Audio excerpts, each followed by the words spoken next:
Welcome to CSEB aspirants. ഇന്ന് നമ്മൾ discuss ചെയ്യുന്നത് 1077/2026 എന്ന ക്വസ്റ്റ്യൻ പേപ്പറിൽ കോസ്റ്റ് അക്കൗണ്ടിങ്ങുമായി ബന്ധപ്പെട്ട ക്വസ്റ്റ്യൻസ് ആണ്. അപ്പോൾ അതിന് മുമ്പ് നമ്മൾ അക്കൗണ്ടിങ് ക്വസ്റ്റ്യൻസ് ചെയ്തിട്ടുണ്ട്. അപ്പോൾ അത് കോസ്റ്റ് അക്കൗണ്ടിങ് മാത്രമാണ്. അപ്പോൾ കോസ്റ്റ് അക്കൗണ്ടിങ്ങിന് പ്രത്യേകം പ്രാധാന്യം കൊടുത്ത് പഠിക്കുക. അപ്പോൾ ധാരാളം ക്വസ്റ്റ്യൻസ് വരുന്നുണ്ടല്ലേ. നമ്മൾ കോപ്പറേറ്റീവ് ലോയുടെ വിശദമായിട്ടുള്ള ക്ലാസ് അതായത് ടെലഗ്രാം വഴി ചെയ്യുന്നുണ്ട്. കോപ്പറേറ്റീവ് ലോ മാത്രമല്ല നമ്മൾ ചെയ്യുന്ന അതായത് ഇവിടെ യൂട്യൂബിൽ ചെയ്യുന്ന ഈ PYQ സീരീസ് പോലത്തെ എല്ലാ കണ്ടൻറ്റുകളും അവിടെ നമ്മൾ ഫോൾഡർ വൈസ് ആയിട്ട് PDF അവൈലബിൾ ആണ് കേട്ടോ. അപ്പോൾ അത് ഇൻട്രസ്റ്റഡ് ആയ ആരെങ്കിലും ഉണ്ടെങ്കിൽ ജസ്റ്റ് ചാനൽ നമ്പറിലേക്ക് മെസ്സേജ് അയച്ച് ചോദിച്ച് ജോയിൻ ചെയ്യുക. ചെറിയൊരു ഫീസ് വാങ്ങിക്കുന്നുണ്ട്, നമ്മൾ പെയ്ഡ് ഗ്രൂപ്പാണ് കേട്ടോ. അപ്പോൾ നമുക്ക് നോക്കാം കോസ്റ്റ് അക്കൗണ്ടിങ്ങിൻ്റെ ക്വസ്റ്റ്യൻസ് ഏതൊക്കെയാണെന്ന്. അത്യാവശ്യം നല്ല ഡീറ്റെയിൽഡ് ആയിട്ടുള്ള നോക്കൽ തന്നെ ഇവിടെ വേണം, കോസ്റ്റ് അക്കൗണ്ടിങ് വേണം നമുക്ക്. എന്നാലേ നമുക്ക് എന്ത് ചെയ്യാൻ പറ്റുള്ളൂ, കറക്റ്റായിട്ടുള്ള ഉത്തരത്തിലേക്ക് എത്താൻ പറ്റുള്ളൂ കേട്ടോ. അപ്പോൾ നോക്കാം. Cost that has already been incurred and cannot be recovered regardless of future decisions made. അത് ഇവിടെ എന്താ ചോദിച്ചിട്ടുള്ളത്, കോസ്റ്റ് ഓൾറെഡി ഇൻകേർഡായി പക്ഷേ ഇനി അത് കനോട്ട് ബി റിക്കവേർഡ്, പിന്നെ അത് റിക്കവർ ചെയ്യാൻ പറ്റുമോ, ഇല്ല. Future decisions regardless of future decisions made. അപ്പോൾ ഇവിടെ ഓപ്ഷൻസ് കൊടുത്തിട്ടുള്ളത് ഓപ്പർച്യൂണിറ്റി കോസ്റ്റ് ഉണ്ട്, പ്രൈം കോസ്റ്റ് ഉണ്ട്, അതുപോലെ സങ്ക് കോസ്റ്റ് ഉണ്ട്, സ്റ്റാൻഡേർഡ് കോസ്റ്റ് ഉണ്ട്. അപ്പോൾ നമുക്ക് എല്ലാ കോസ്റ്റുകളും ഏതാണെന്നുള്ളൊരു ധാരണ വേണം അല്ലേ, അപ്പോഴല്ലേ നമുക്ക് ഉത്തരത്തിലേക്ക് എത്താൻ പറ്റുള്ളൂ. അപ്പോൾ നമുക്ക് ആദ്യം ഓപ്പർച്യൂണിറ്റി കോസ്റ്റ് എന്താണെന്ന് നോക്കാം. Opportunity cost is the value of the next best alternative you give up when making A choice. അപ്പോൾ നമ്മൾ വിട്ടുകൊടുത്ത ഒരു ഓൾട്ടർനേറ്റീവ്, നമ്മൾ മറ്റൊരു നല്ല ബെസ്റ്റ് ഓൾട്ടർനേറ്റീവ് എടുക്കുന്നതിന് വേണ്ടി നമ്മൾ വിട്ടുകൊടുത്തൊരു ഓൾട്ടർനേറ്റീവ് ഉണ്ടായിരിക്കും. അതിൻ്റെ കോസ്റ്റാണ് ഓപ്പർച്യൂണിറ്റി കോസ്റ്റ് എന്ന് പറഞ്ഞാൽ അല്ലേ. ഇപ്പോൾ നമ്മൾ ഒരു ജോലിക്ക് പോയിരുന്നെങ്കിൽ, ഇപ്പോൾ നമ്മൾ പഠിക്കുകയാണ്, ഒരു ജോലിക്ക് പോയിരുന്നെങ്കിൽ നമുക്ക് കിട്ടുന്ന ശമ്പളം അല്ലേ, നമുക്കൊരു വരുമാനം ലഭിക്കുമായിരുന്നു ജോലിക്ക് പോവാതെ പഠനം മാത്രം നിൽക്കുന്ന ആൾക്കാരാണെങ്കിൽ. അപ്പോൾ അവർക്ക് അങ്ങനെ കിട്ടുമെങ്കിൽ അതൊരു നല്ല ഓപ്പർച്യൂണിറ്റി ആയിരുന്നു അല്ലേ. പക്ഷേ നമ്മൾ അതൊക്കെ കളഞ്ഞിട്ടാണ് പഠിക്കുന്നത്. അപ്പോൾ അത് നമുക്കൊരു ഓപ്പർച്യൂണിറ്റി, ഞാൻ ജസ്റ്റ് ഒരു എക്സാമ്പിൾ പറഞ്ഞു എന്നുള്ളത് നമുക്ക് പെട്ടെന്ന് മനസ്സിലാവാവുന്ന രീതിയിൽ കോസ്റ്റ് അക്കൗണ്ടിങ് ഒരു കൺസെപ്റ്റ് അങ്ങനെയല്ല എന്ന് വെച്ചാൽ നമ്മൾ വിട്ട് കളയുന്ന ഒരു നല്ല ഒരു കളഞ്ഞ ഒരു ഓൾട്ടർനേറ്റീവ്, അതുപോലെ നമുക്ക് നമ്മളിപ്പോൾ ഒരു ബെസ്റ്റ് ചോയ്സിന് വേണ്ടിയിട്ടാണല്ലോ എന്ത് ചെയ്യുന്നത്, കഴിഞ്ഞ ഒരു ഓൾട്ടർനേറ്റീവിനെ നമ്മൾ കളയുന്നത് അല്ലെങ്കിൽ അത് നമുക്ക് ഉപേക്ഷിക്കേണ്ടി വരുന്നത്. അപ്പോൾ ആ കോസ്റ്റാണെന്ത്, ഓപ്പർച്യൂണിറ്റി കോസ്റ്റ്. അന്ന് അത് എടുത്തിരുന്നെങ്കിൽ, ഇപ്പം നമ്മൾ ജോലിക്ക് പോയിരുന്നെങ്കിൽ നമുക്കത് കിട്ടുമായിരുന്നു അല്ലേ. ഇപ്പം അത് നമുക്ക് കിട്ടുന്നില്ല, പക്ഷെ നമ്മളൊരു ബെസ്റ്റ് ഓൾട്ടർനേറ്റീവിന് വേണ്ടിയിട്ടാണ് നമ്മൾ അങ്ങനെ ഒരു ഡിസിഷൻ എടുത്തിട്ടുള്ളത്. അപ്പോൾ അതുതന്നെയാണ് നമുക്ക് ഇപ്പോൾ കണക്ട് ചെയ്യാൻ പറ്റുന്നതിൽ വെച്ച് ഏറ്റവും നല്ല എക്സാമ്പിൾ ഈ ഓപ്പർച്യൂണിറ്റി കോസ്റ്റുമായി ബന്ധപ്പെട്ട് അത് തന്നെയാണല്ലോ. അപ്പോൾ ആ രീതിക്ക് മനസ്സിലാക്കി വയ്ക്കുക. അതായത് opportunity cost is the value of the next best alternative you give up when making A choice. ഒരു ചോയ്സ് ചെയ്യുന്നതിൻ്റെ ഭാഗമായിട്ട് നമ്മൾ ഗീവ് അപ്പ് ചെയ്ത നെക്സ്റ്റ് ബെസ്റ്റ് ഓൾട്ടർനേറ്റീവിൻ്റെ കോസ്റ്റാണ് എന്ത്, ഓപ്പർച്യൂണിറ്റി കോസ്റ്റ്. നെക്സ്റ്റ് തിരഞ്ഞെടുക്കുന്നത് ചിലപ്പോൾ വേസ്റ്റ് ആവാം, ചിലപ്പോൾ ബെസ്റ്റ് ആവാം അല്ലേ. അപ്പോൾ അടുത്തത് പ്രൈം കോസ്റ്റ് ആണ് കേട്ടോ. പ്രൈം കോസ്റ്റ് എന്താണെന്ന് വെച്ച് കഴിഞ്ഞാൽ ഇത് നമ്മുടെ എല്ലാ ഡയറക്റ്റ് കോസ്റ്റുകളും, ഒരു പ്രോഡക്റ്റ് മാനുഫാക്ചർ ചെയ്ത് അത് സർവീസ് ഡെലിവറി ചെയ്യുന്നത് വരെയുള്ള എല്ലാ ഡയറക്റ്റ് നേരിട്ടുള്ള ചിലവുകൾ ഉണ്ടാവുമല്ലോ, ആ നേരിട്ടുള്ള ചിലവുകളെല്ലാം കൂടിച്ചേർന്നതാണ് പ്രൈം കോസ്റ്റ് എന്ന് പറയുന്നത്. അപ്പോൾ prime cost refers to all the direct cost incurred to manufacture a product or deliver a service. ഒരു സർവീസ് നൽകുന്നതിൻ്റെ ഭാഗമായിട്ടോ അല്ലെങ്കിൽ ഒരു പ്രോഡക്റ്റ് മാനുഫാക്ചർ ചെയ്യുന്നതിൻ്റെ ഭാഗമായിട്ടോ അതിൽ ഉൾപ്പെട്ടിട്ടുള്ള എല്ലാ ഡയറക്റ്റ് കോസ്റ്റുകളും ഉൾപ്പെട്ടതാണ് പ്രൈം കോസ്റ്റ് എന്ന് പറഞ്ഞാൽ. അപ്പോൾ പ്രൈം കോസ്റ്റ് കാണാൻ direct materials plus direct labour plus direct expense ഇതെല്ലാം കൂടി ആഡ് ചെയ്യുമ്പം എന്ത് കിട്ടും, പ്രൈം കോസ്റ്റ് കിട്ടും. ഓക്കെ. അടുത്തത് സങ്ക് കോസ്റ്റാണ്. സങ്ക് കോസ്റ്റ് എന്ന് പറഞ്ഞാൽ it refers to money that has already been spend. അത് നമ്മൾ ഓൾറെഡി ചിലവാക്കി കഴിഞ്ഞു ആൻഡ് കനോട്ട് ബി റിക്കവേർഡ്. ഇനി അതെന്ത് ചെയ്യില്ല, തിരിച്ചു കിട്ടില്ല. അതാണ് സങ്ക് കോസ്റ്റ് എന്ന് പറഞ്ഞാൽ.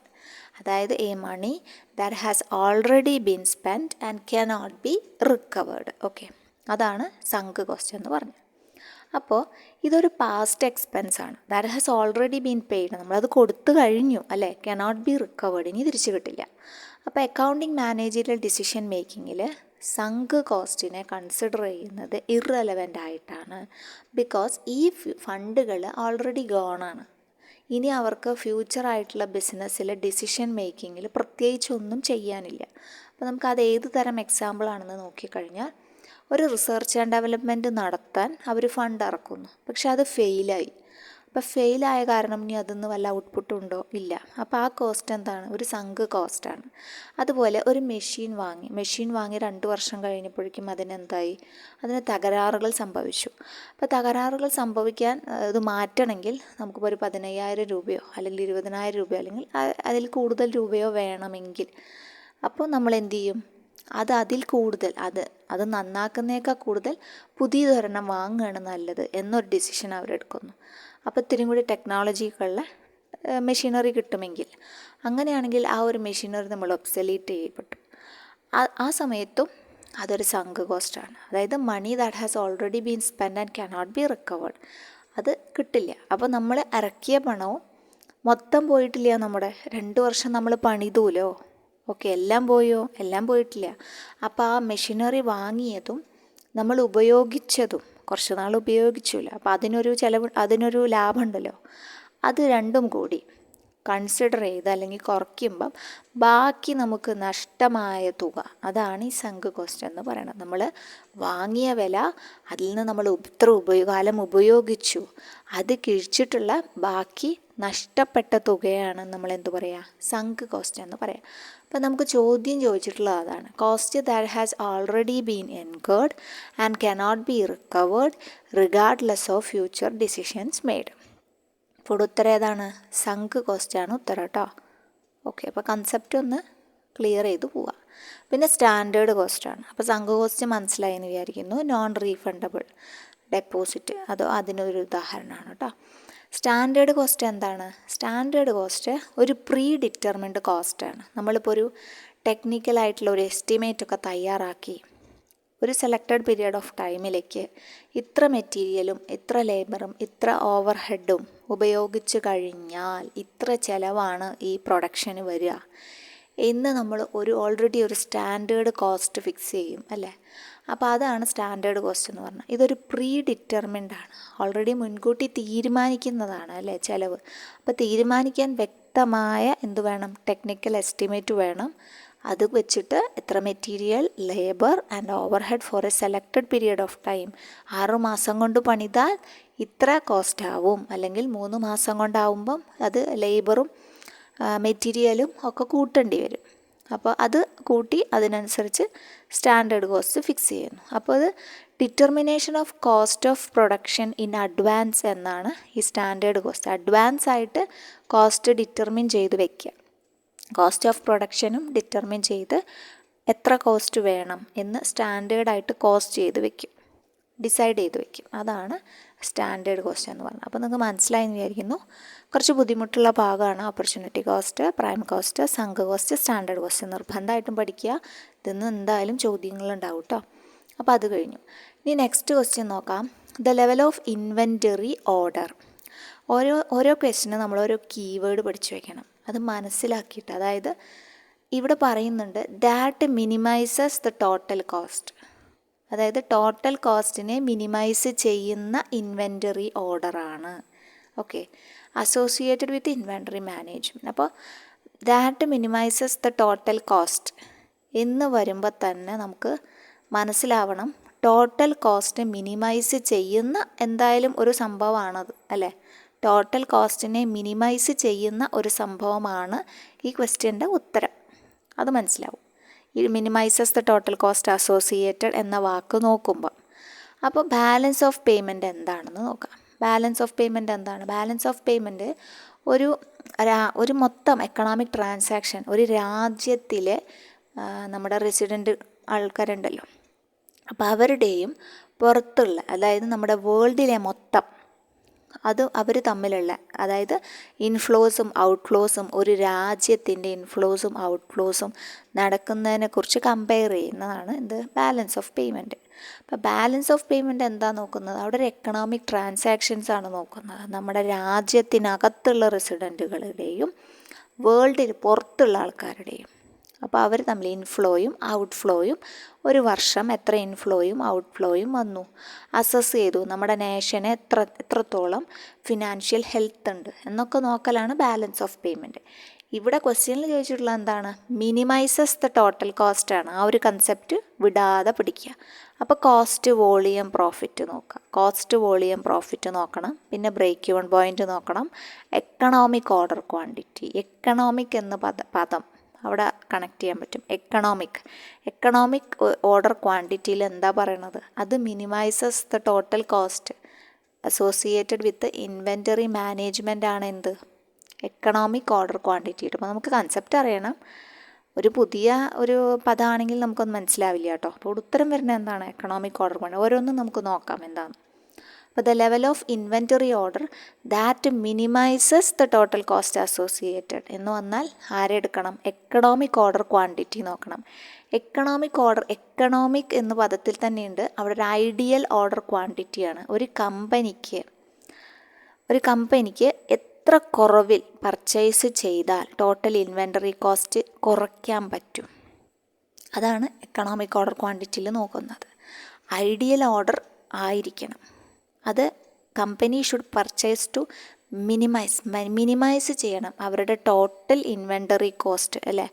അപ്പോൾ ആ ടോട്ടൽ ഇൻവെൻറ്ററി കോസ്റ്റ് എത്രത്തോളം മിനിമൈസ് ചെയ്തിട്ട് എടുക്കുന്ന ഒരു ബൾക്ക് ഓർഡർ, ആ ഓർഡറിനെയാണ് എന്ത് പറയുന്നത്, EOQ എന്ന് പറയുന്നത്.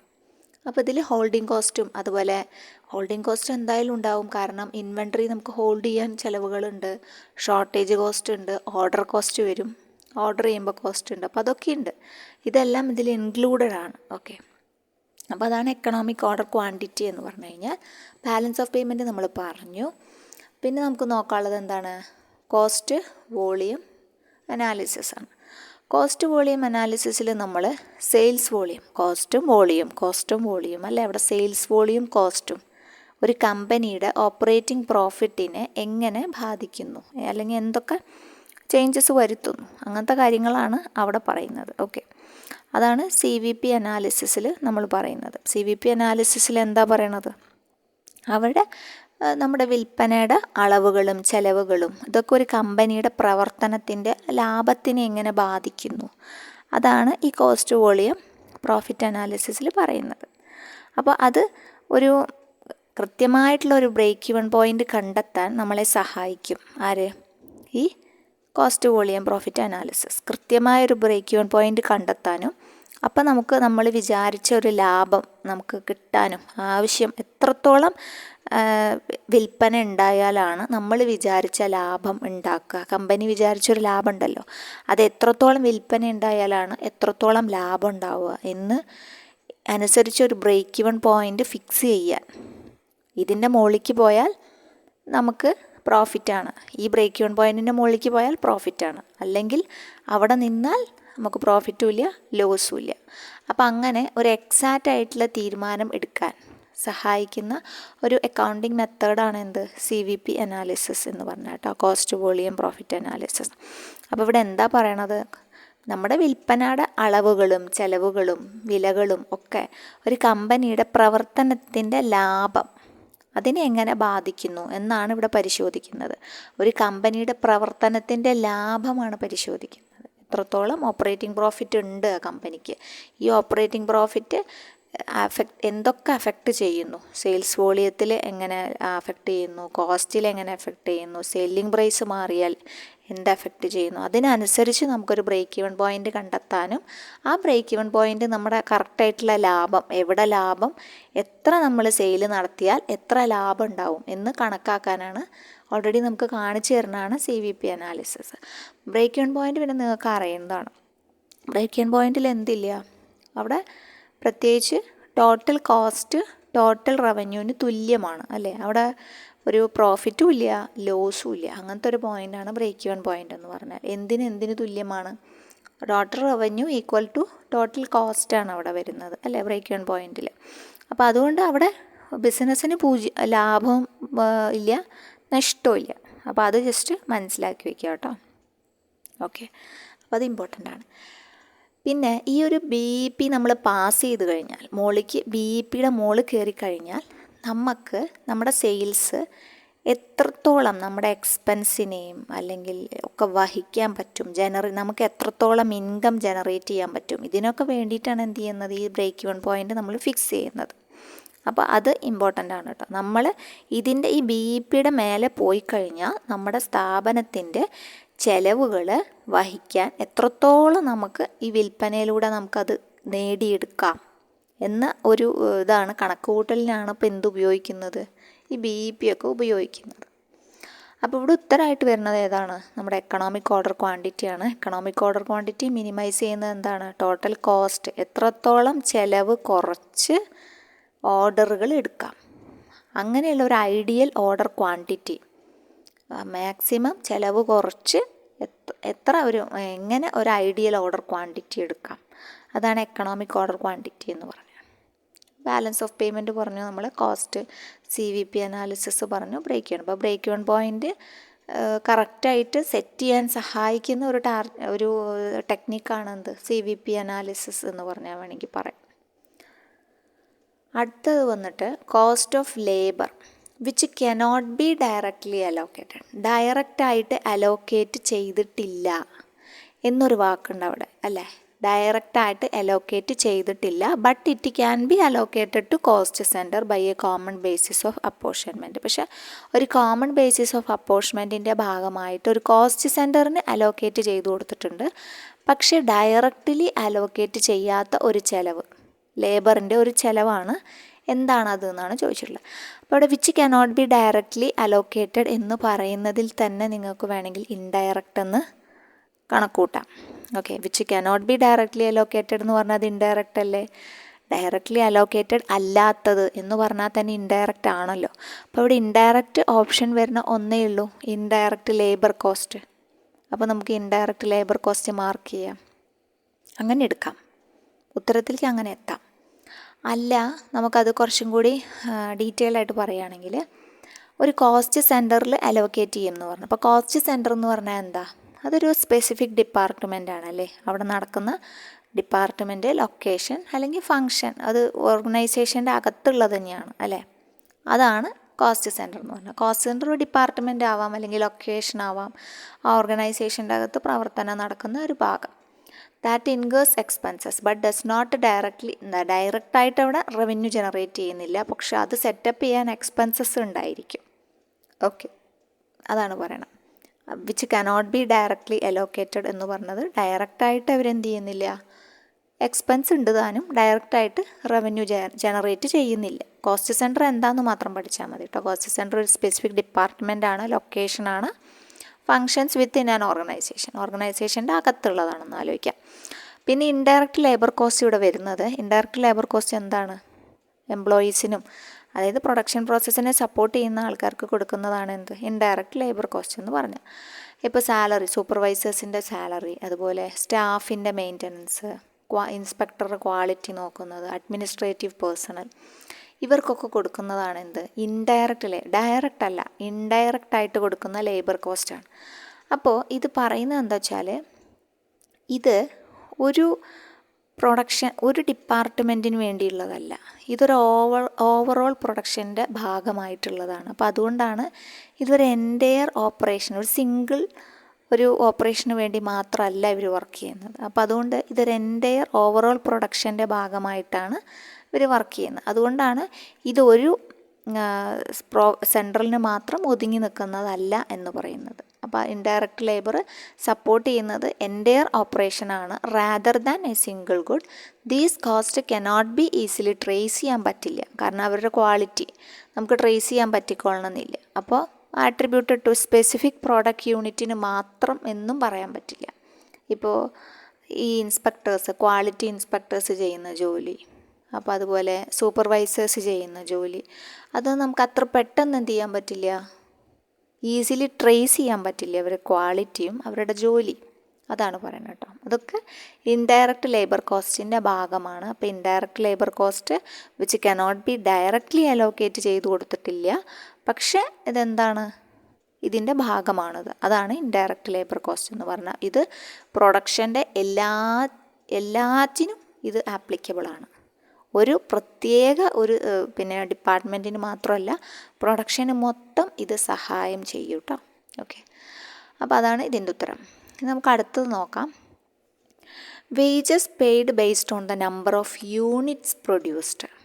നമ്പർ ഓഫ് യൂണിറ്റ് പ്രൊഡ്യൂസ് ചെയ്ത നമ്പർ ഓഫ് യൂണിറ്റ് വെച്ചിട്ടുള്ള വേജസ്, ആ സിസ്റ്റത്തിൻ്റെ പേരെന്താണെന്നാണ് ചോദിച്ചിട്ടുള്ളത്. അപ്പോൾ നമ്പർ ഓഫ് യൂണിറ്റ് എന്ന് പറഞ്ഞാൽ അവിടെ അത് മാർക്ക് ചെയ്യുമ്പോൾ തന്നെ നമുക്കിവിടെ എന്ത് കൊടുക്കാം? പീസ് എന്ന് കൊടുക്കാം അല്ലേ. നമ്പർ ഓഫ് യൂണിറ്റ് എന്ന് പറഞ്ഞാൽ ഒരു യൂണിറ്റിൻ്റെ നമ്പർ, അതന്നെയല്ലേ പീസ് എന്ന് പറഞ്ഞു കഴിഞ്ഞാൽ. കഷ്ണം എന്നുള്ള ഓർത്താലും മതി. പീസ്, നമ്പർ ഓഫ് യൂണിറ്റ് എന്ന് പറഞ്ഞാൽ മുറിച്ച് യൂണിറ്റുകൾ, അത് കഷ്ണമല്ലേ. അപ്പോൾ ആ പീസ് റേറ്റ് സിസ്റ്റം എന്ന് ആലോചിക്കാം. അപ്പം തന്നെ നമുക്ക് ആ കീവേഡ് അറിയുമെങ്കിൽ അത് കിട്ടും. അപ്പോൾ പീസ് റേറ്റ് സിസ്റ്റത്തിൽ വേജ് പേയ്മെൻറ്റ് മെത്തേഡ് എങ്ങനെയാണ്? എംപ്ലോയീസ് അവരുടെ exact number of unit produced നോക്കിയിട്ടാണ് അവർക്ക് എന്ത് കൊടുക്കുന്നത്, റാദർ ദാൻ ദ ഹവേഴ്സ്. അവരെത്ര 3 മണിക്കൂർ പണിയെടുത്തോ 8 മണിക്കൂർ പണിയെടുത്തോ 10 മണിക്കൂർ പണിയെടുത്തോ അതൊന്നും നോക്കുന്നില്ല അവിടെ.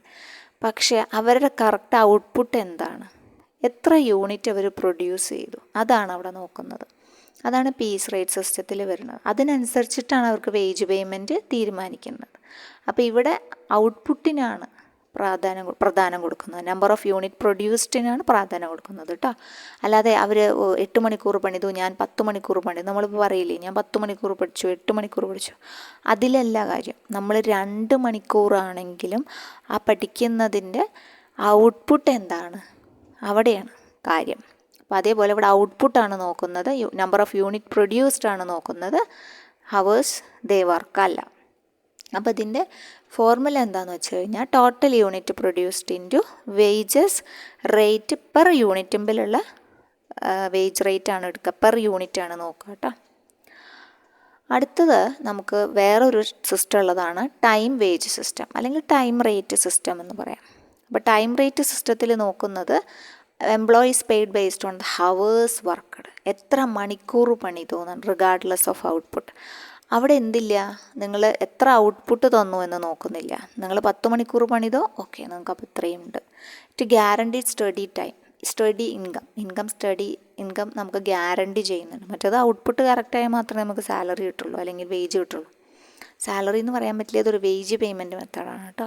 വേജ് കിട്ടുള്ളൂ, ഡെയിലി കൊടുക്കുന്നു, അത് നോക്കി കൊടുക്കുന്നു. മറ്റേത് സാലറി എന്ന് പറഞ്ഞാൽ ഒരു ഫിക്സഡ് സം ഉണ്ടായിരിക്കും അല്ലേ, ഇതല്ല. To guarantee steady income. അപ്പോൾ ഇവിടെ ടോട്ടൽ വേജസ് എങ്ങനെയാണ് നോക്കുന്നത്, ടോട്ടൽ ഹവേഴ്സ് വർക്ക്ഡ്, എത്ര 10 മണിക്കൂർ പണിതു ഇൻറ്റു 1 മണിക്കൂറിന് ഇത്ര എന്നുണ്ടാവും, ഹവർലി വേജ് റേറ്റ് ഉണ്ടായിരിക്കും. അതുകൊണ്ട് ഗുണിച്ചിട്ട് ആ എമൗണ്ടാണ് കൊടുക്കുക. ഓക്കെ, ടോട്ടൽ ഹവേഴ്സ് വർക്ക് ചെയ്തതിൻ്റെ ഇപ്പോൾ 8 മണിക്കൂറാണെങ്കിൽ 8 മണിക്കൂർ ഇൻറ്റു ഓരോ മണിക്കൂറിലും എത്ര വേജ് റേറ്റ് എന്നുണ്ടായിരിക്കും അത് നോക്കാം. മറ്റേത് പെർ യൂണിറ്റാണ്, 1 യൂണിറ്റ് പണിതാൽ ഇത്ര രൂപ. അപ്പോൾ നിങ്ങൾ 10 യൂണിറ്റ് പണിതാൽ നിങ്ങൾക്ക് ഇത്ര രൂപ, 100 യൂണിറ്റ് പണിയുന്നതിന് അത്രയും പൈസ കിട്ടും. അങ്ങനെയാണ് പീസ് റേറ്റ് നോക്കുന്നത്. വേജ് റേറ്റ് നോക്കുമ്പോൾ, ടൈം റേറ്റ് നോക്കുമ്പോൾ എങ്ങനെയാണ് നോക്കുന്നത്, അവിടെ ഹവറാണ്, ഇത്ര ഹവറിൽ പണിതാൽ നിങ്ങൾക്ക് ഇൻറ്റു, നിങ്ങൾ 10 മണിക്കൂറാണെങ്കിൽ ഇൻറ്റു 10, അല്ല 8 മണിക്കൂറാണെങ്കിൽ ഇൻറ്റു 8, 5 മണിക്കൂറാണ്. പക്ഷെ അവിടെ എന്താ വെച്ചാൽ മണിക്കൂർ പണിയണമെന്നേ ഉള്ളൂ, എഫിഷ്യൻസി പറയുന്നില്ല. അപ്പോൾ അതുകൊണ്ട് തന്നെ അവിടെ കള്ളത്തരങ്ങൾ കൂടുതലായിരിക്കും കേട്ടോ.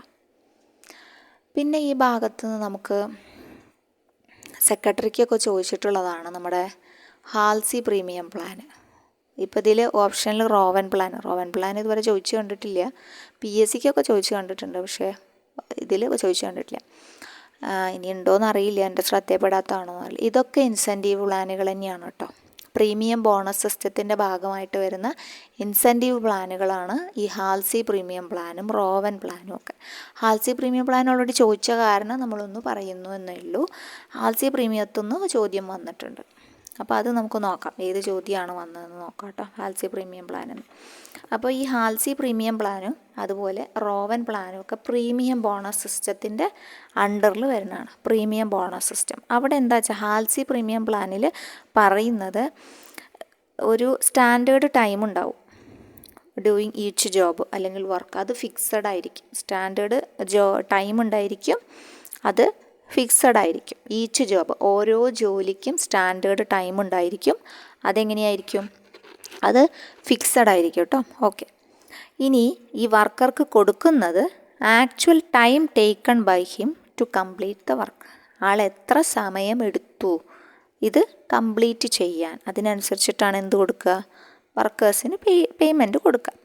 ഇതിന് പുറമെ അവർക്ക് ഇപ്പോൾ 10 മണിക്കൂർ കൊണ്ട് സാധാരണ ജോലി ചെയ്യുന്ന ഒരാളാണെങ്കിൽ അയാളോട് പറയുകയാണ്, നിങ്ങൾ നോർമലി 10 മണിക്കൂർ കൊണ്ട് ഈ ഒരു ജോലി കംപ്ലീറ്റ് ചെയ്യുന്നു, പക്ഷേ നിങ്ങൾ 8 മണിക്കൂർ കൊണ്ട് കംപ്ലീറ്റ് ചെയ്ത് കഴിഞ്ഞാൽ നിങ്ങൾക്ക് ഈ സേവ് ചെയ്ത ഒരു 2 മണിക്കൂറുണ്ടല്ലോ, ഓക്കെ, ആ ഇതിനും കൂടി എന്ത് തരാം, പണം തരാമെന്നാണ് പറയുന്നത്. അല്ലെങ്കിൽ അവർക്കൊരു എന്ത് കൊടുക്കുകയാണ്, ബോണസ് കൊടുക്കുകയാണ് അല്ലേ. അപ്പോൾ അതാണ് ഈ ഒരു ഹാൽസി പ്രീമിയം പ്ലാൻ എന്നതുകൊണ്ട് ഉദ്ദേശിക്കുന്നത്. അപ്പോൾ വർക്കർക്ക് പെയ്ഡ് ചെയ്യുന്നത് actual time taken by him to complete the work. അത് നോക്കിയിട്ടാണ് അവർക്ക് ആക്ച്വലി പേയ്മെൻറ്റ് കൊടുക്കുന്നത്. പക്ഷെ ആ പേയ്മെൻറ്റിന് പുറമെ ഇൻ അഡീഷൻ ആണ് കേട്ടോ. ആ പേയ്മെൻറ്റ് എന്തായാലും ഫിക്സഡ് ആണ്, അതവിടെ ഉണ്ട്.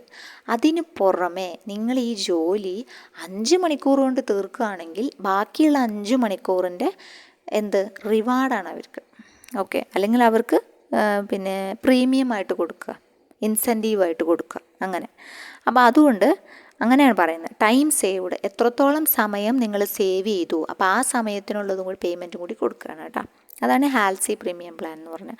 അപ്പോൾ ഇവിടെ വന്ന ക്വസ്റ്റ്യൻ എന്താ വെച്ചാൽ, ഹാൽസി പ്രീമിയം പ്ലാനിൽ എത്ര അനുസരിച്ചിട്ടാണ് കൊടുക്കുന്നത്, 50% ഓഫ് ടൈം സേവ്ഡ് നോക്കിയിട്ടാണ് കൊടുക്കുന്നത് കേട്ടോ. ഹാൽസി പ്രീമിയം പ്ലാനിൽ എത്ര പെർസെൻറ്റേജ് നോക്കിയിട്ടാണ്, 50% ടൈം സേവ്ഡ് നോക്കിയിട്ടാണ് എന്ത് ചെയ്യുന്നത്, ഹാൽസി പ്രീമിയം പ്ലാനിൽ കൊടുക്കുന്നത്. സാധാരണ കൊടുക്കുന്നത് പ്രീമിയം ബോണസ് സിസ്റ്റമാണ് ഹാൽസി പ്രീമിയം പ്ലാൻ. അവിടെ കൊടുക്കുന്ന രീതിയാണ് പറഞ്ഞത്. അപ്പോൾ നമുക്ക് ആ ക്വസ്റ്റ്യൻ വേണമെങ്കിൽ ഒന്ന് ജസ്റ്റ് വായിക്കാൻ കേട്ടോ.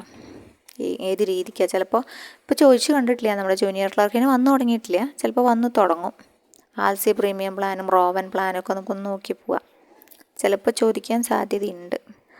അപ്പോൾ ഹാൽസി പ്രീമിയം പ്ലാനിൽ 50% ആണ് എന്ത്, under Halsey premium plan bonus is paid. അതായിരുന്നു ക്വസ്റ്റ്യൻ വന്നിട്ടുണ്ടായിരുന്നത്.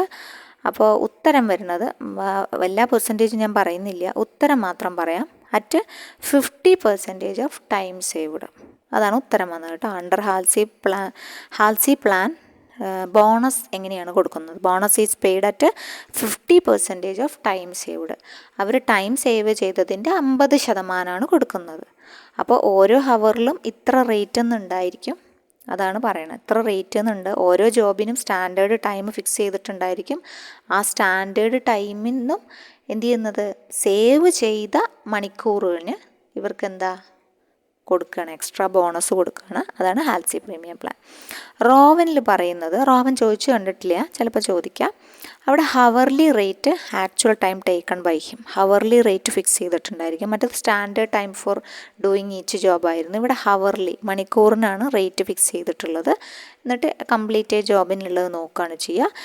ഇവിടെ ഈ ഒരു വർക്ക് ആൾ സ്റ്റാൻഡേർഡ് ടൈമിന് മുന്നേ കംപ്ലീറ്റ് ചെയ്ത് കഴിഞ്ഞാൽ അയാൾക്ക് എന്തുണ്ട്, ഇതുപോലെ ഇൻസെൻറ്റീവ് ഉണ്ട്. അത് ഇൻസെൻറ്റീവ് നോക്കുന്നത് അവരുടെ വേജ് ടൈം ടേക്കൺ, അതിൻ്റെ പ്രൊപ്പോർഷൻ നോക്കിയിട്ട് ടൈം എത്ര സേവ് ചെയ്തു, അതുപോലെ വേജസ് അറ്റ് ടൈം ടേക്കണും എത്ര ടൈം സേവ് ചെയ്തു എന്നതിൻ്റെ പ്രൊപ്പോർഷൻ അനുസരിച്ചിട്ടാണ് റോവൻ പ്ലാനിൽ എന്ത് കൊടുക്കുന്നത്, ഇൻസെൻറ്റീവ് കൊടുക്കുന്നത്. റോവൻ പ്ലാൻ ചോദിച്ചിട്ടില്ല, അതുകൊണ്ട് നമ്മൾ ഇപ്പോൾ തൽക്കാലം പറഞ്ഞു എന്നേ ഉള്ളൂ കേട്ടോ. പ്രീമിയം ബോണസ് സിസ്റ്റമാണ് ഹാൽസി. വേറെ ഉണ്ട് കേട്ടോ, വേറെയും സിസ്റ്റംസ് ഉണ്ട്, അത് നമുക്കിപ്പോൾ അത്ര ഡീറ്റെയിൽ ആയിട്ട് പോകണ്ട. അപ്പോൾ തൽക്കാലം ഇത് രണ്ടെങ്കിലും മിനിമം ഒന്ന് അറിഞ്ഞിരിക്കുക. ഇതിൽ റോവൻ പ്ലാൻ വന്ന കാരണമാണ് പറഞ്ഞത് കേട്ടോ. ഓക്കെ, അപ്പോൾ നമുക്ക് ഇതിൻ്റെ ഉത്തരം മനസ്സിലായില്ലേ? ഇതിൻ്റെ ഉത്തരം എന്തായിരുന്നു, പീസാണ്, കഷ്ണം. നമ്പർ ഓഫ് യൂണിറ്റ് പ്രൊഡ്യൂസ്ഡ് എന്ന ഒരു വാക്കുമായി നിങ്ങൾ എങ്ങനെയെങ്കിലും കണക്ട് ചെയ്ത് വെക്കാം. അടുത്ത ക്വസ്റ്റ്യൻ നോക്കുകയാണെങ്കിൽ, the total process of generating, evaluating and selecting the following investment decision. ഇവിടെ ഇൻവെസ്റ്റ്മെൻറ്റ് ഡിസിഷൻ എന്ന് പറഞ്ഞ വാക്കിൽ നിന്ന് തന്നെ നിങ്ങൾക്ക് എന്ത് ചെയ്യാം, ഇത് പിടിക്കാം, ഉത്തരം കിട്ടും. ഇൻവെസ്റ്റ്മെൻറ്റ് ഡിസിഷൻ ടെക്നിക്കാണ് എന്ത് നടക്കുന്നത്, ക്യാപിറ്റൽ ബഡ്ജറ്റിങ്ങിൽ നടക്കുന്നത് അതല്ലേ, ഇൻവെസ്റ്റ്മെൻറ്റ് ഡിസിഷൻസ് അല്ലേ. അവിടെയുള്ള ടോട്ടൽ പ്രോസസ്സിംഗ് ആണ്. ജനറേറ്റ് ചെയ്യുന്നു, ഇവാലുവേറ്റ് ചെയ്യുന്നു, സെലക്ട് ചെയ്യുന്നു, ഒരു ആപ്റ്റായിട്ടുള്ള ഇൻവെസ്റ്റ്മെൻറ്റ് ഡിസിഷൻ സെലക്ട് ചെയ്യുന്നു. അതാണ് ക്യാപിറ്റൽ ബഡ്ജറ്റിങ്ങിൽ നടക്കുന്നത്. അപ്പോൾ ഉത്തരം ക്യാപിറ്റൽ ബഡ്ജറ്റിംഗ് ആണല്ലേ. പിന്നെ നമുക്ക് മാസ്റ്റർ ബഡ്ജറ്റ് ഇതിനു മുമ്പ് ചോദിച്ചിട്ടുള്ളതാണ്. പ്രിപ്പയർഡ് ഫോർ ഒരുമിച്ച് കമ്പൈനിങ് എല്ലാ ബഡ്ജറ്റ് ഓഫ് ദ പീരിയഡ്, അതാണ് combining all budget of the period, അതാണ് മാസ്റ്റർ ബഡ്ജറ്റ് എന്ന് പറഞ്ഞു കഴിഞ്ഞാൽ. പിന്നെ ഫങ്ഷണൽ ബഡ്ജറ്റുകൾ അറിയാം. ബഡ്ജറ്റ് റിലേറ്റഡ് ടു ഓരോ different departments in an organisation, അതാണ് എന്ത് ഫങ്ഷണൽ ബഡ്ജറ്റ് എന്ന് പറഞ്ഞു കഴിഞ്ഞാൽ കേട്ടോ. ഓക്കെ,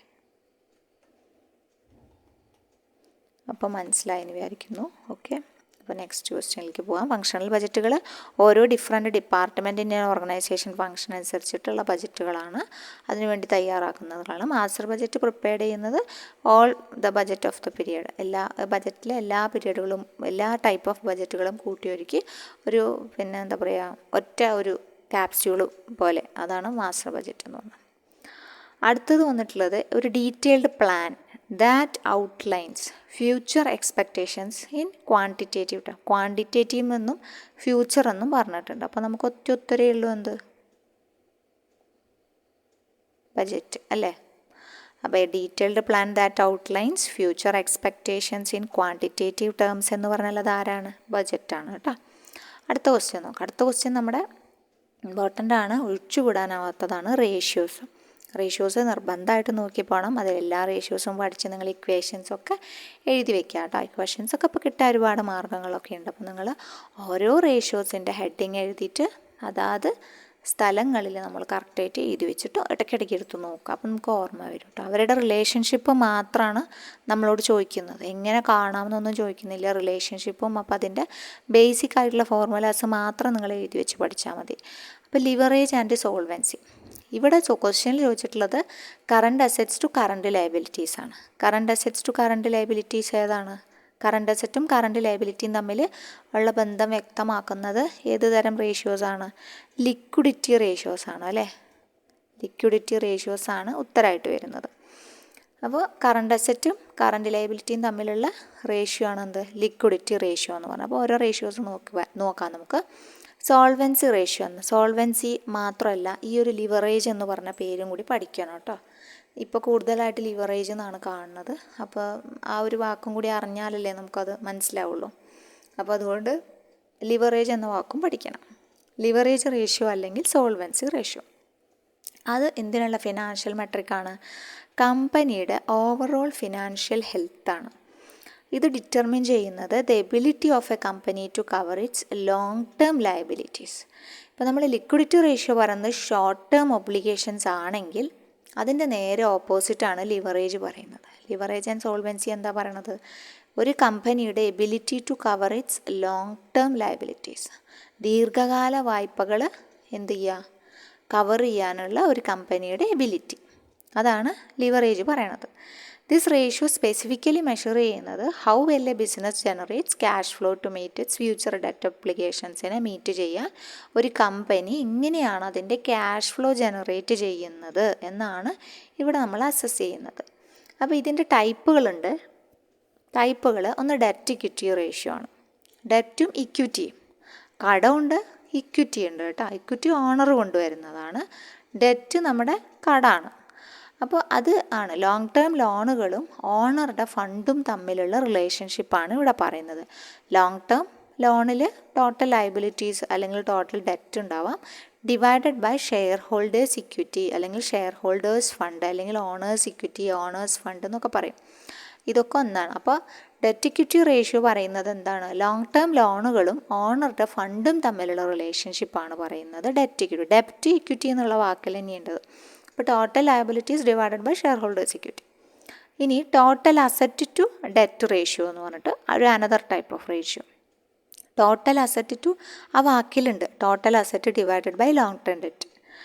അവ തമ്മിലുള്ള റിലേഷൻഷിപ്പാണ് ഇവിടെ കാണിക്കുന്നത്. പിന്നെ പ്രൊപ്രൈറ്ററി റേഷ്യോ. പ്രൊപ്രൈറ്ററി റേഷ്യോ എന്ന് പറഞ്ഞു കഴിഞ്ഞാൽ അവിടെയും shareholder fund divided by total asset, അവ തമ്മിലുള്ള റിലേഷൻഷിപ്പാണ്. പ്രൊപ്രൈറ്ററി റേഷ്യോയിൽ എന്താ പറയണത്? Share holders fund divided by total asset ആണ് കേട്ടോ. ഷെയർ ഹോൾഡേഴ്സ് ഫണ്ട് പ്രൊപ്രൈറ്ററുടെ fund divided by total asset, അതാണ് പ്രൊപ്രൈറ്ററി റേഷ്യോ എന്ന് പറയുന്നത്.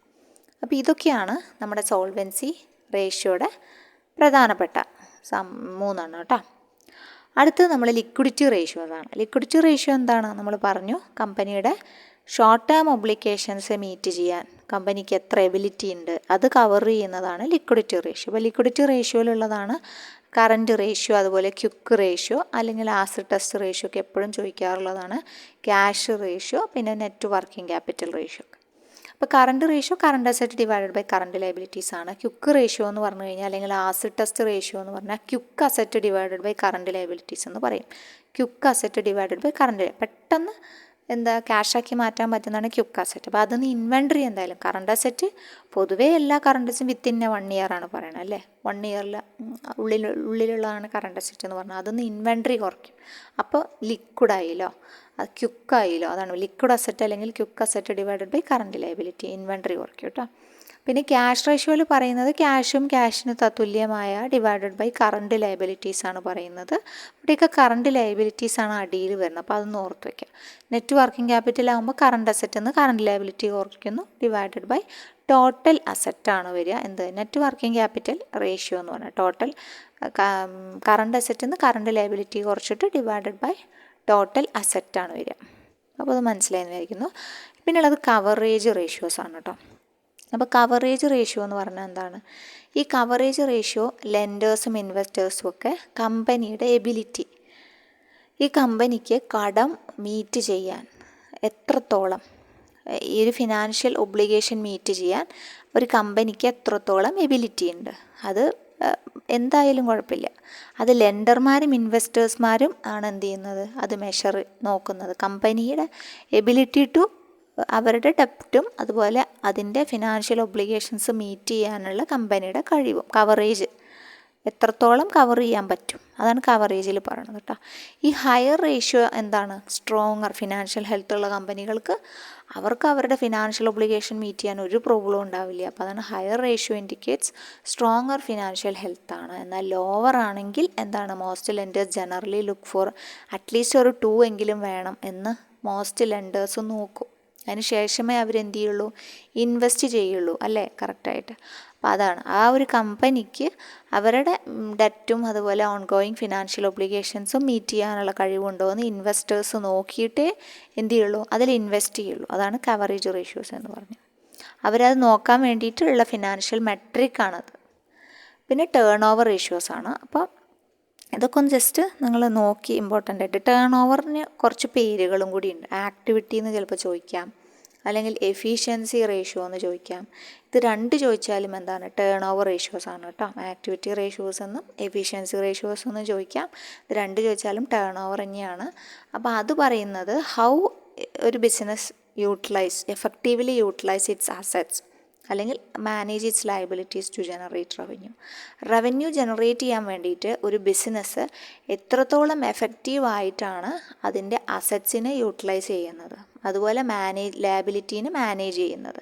ഇത് 2ഉം നോക്കുന്നുണ്ട്. അസറ്റിൻ്റെ കാര്യം മാത്രമല്ല, അസറ്റിനെ യൂട്ടിലൈസ് ചെയ്യുകയും ലയബിലിറ്റീനെ മാനേജ് ചെയ്യുകയും എത്ര എഫക്റ്റീവായിട്ടാണ് അവരുടെ റവന്യൂ ജനറേറ്റ് ചെയ്യുന്നത് എന്ന് നോക്കാനാണ്, മെഷർ ചെയ്യാനാണ് ടേൺ ഓവർ റേഷ്യോസ് ഉപയോഗിക്കുന്നത്. അപ്പോൾ ഒരു ഹയർ റേഷ്യോ ആണെങ്കിൽ അതിൻ്റെ ബെറ്റർ പെർഫോമൻസ് ആണ് കാണിക്കുന്നത്.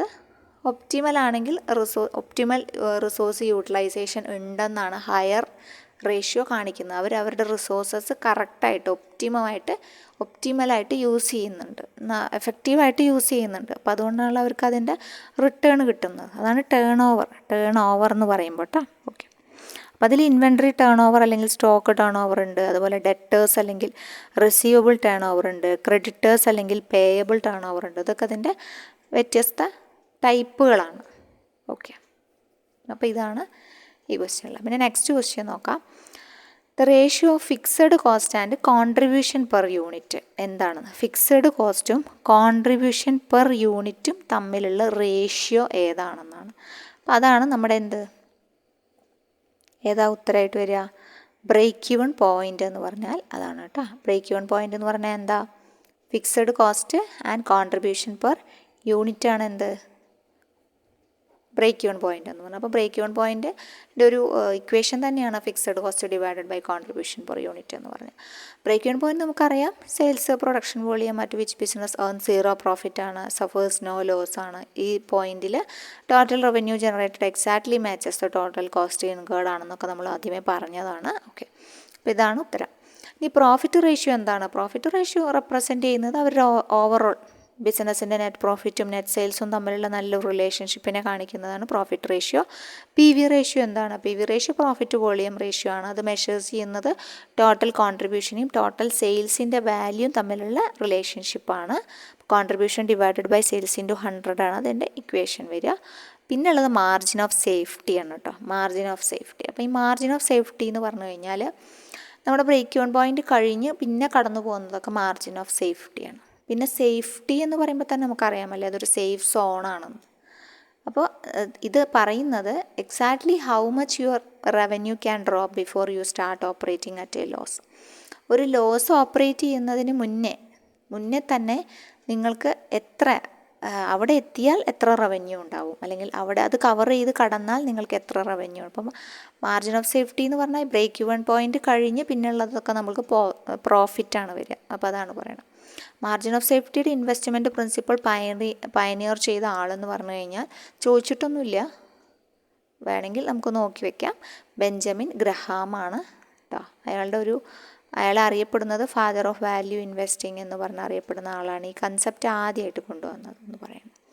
ഈ കൺസെപ്റ്റ് എന്താണ്? കറണ്ട് സെയിൽസും ബ്രേക്ക് ഈവൻ സെയിൽസും തമ്മിലുള്ള വ്യത്യാസം, അത് ഡിവൈഡഡ് ബൈ കറണ്ട് സെയിൽസ് ആണ് മാർജിൻ ഓഫ് സേഫ്റ്റി എന്ന് പറഞ്ഞാൽ. കറണ്ട് സെയിൽസ് എന്ന് break even sales already fix ചെയ്തിട്ടുണ്ടാവും, പിന്നെ മാർക്കറ്റിൽ ഒരു വില ഉണ്ടായിരിക്കും, അതിൻ്റെ വ്യത്യാസം ഡിവൈഡഡ് ബൈ മാർക്കറ്റ് വില, അതാണ് മാർജിൻ ഓഫ് സേഫ്റ്റി എന്ന് പറഞ്ഞാൽ. This tells how much your revenue can drop before you start operating at a loss. ഒരു ലോസിലേക്ക് പോണതിന് മുമ്പേ നമുക്ക് ഒരു മെട്രിക്കാണ്, അത് നമുക്കൊരു മുന്നറിയിപ്പ് തരുന്ന മെട്രിക്കാണ് മാർജിൻ ഓഫ് സേഫ്റ്റി എന്ന് ജസ്റ്റ് ഓർത്ത് വയ്ക്കാം. നെക്സ്റ്റ് ക്വസ്റ്റ്യൻ വന്നിട്ടുള്ളത് accounting system that purely provides accounting information for planning, decision making and control of cost. അപ്പോൾ ഇൻഫോർമേഷൻ ഫോർ പ്ലാനിങ് ഉണ്ട്, ഡിസിഷൻ മേക്കിംഗ് ഉണ്ട്, കൺട്രോൾ ഓഫ് കോസ്റ്റ് ഉണ്ട്. കൺട്രോൾ ഓഫ് കോസ്റ്റ് എന്ന് കണ്ടു കഴിഞ്ഞാൽ നേരെ കോസ്റ്റ് അക്കൗണ്ടിങ് അങ്ങനെ പോകരുത് കേട്ടോ. ബാക്കി പ്ലാനിങ് ഉണ്ട്, ഡിസിഷൻ മേക്കിംഗ് ഉണ്ട്, കൺട്രോൾ ഓഫ് കോസ്റ്റ് ഉണ്ട്. അപ്പോൾ ഇത് മൂന്നും ഉണ്ട്. അതുകൊണ്ട് അതിൻ്റെ ഉത്തരം എന്താണ്? മാനേജ്മെൻറ്റ് അക്കൗണ്ടിങ് ആണ് വരിക. ഓക്കെ,